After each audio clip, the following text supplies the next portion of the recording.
Hey guys, welcome to the show wrap. We'll be doing this every single day after the show. And Brock, obviously the biggest news today, I think over the weekend, Bill Levy, the referee from Super Bowl 40, coming out to say, I kicked a couple of calls, I blew it, my bad.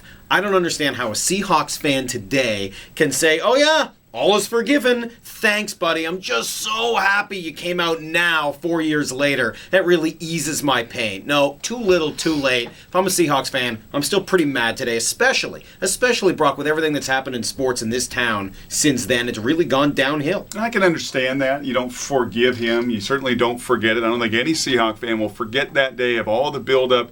You finally get to a Super Bowl, and to have the referees play such a pivotal role. And they played a huge role in that game. Greenberg said it to us today, even nationally, that perception that the referees really got in the way.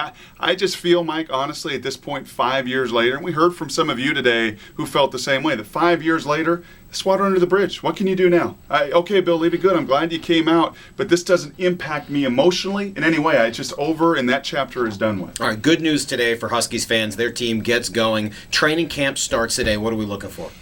Jake Locker. I think he's going to continue to be the story, but as Bob Condotta said, and we talked with Bob today, this is a deeper team, a much deeper team than the Huskies have had probably this decade, at least back to the early 2000s, the Tuiasosopo years, and the hype around this team. Loaded with offense, question marks defensively, they get it going.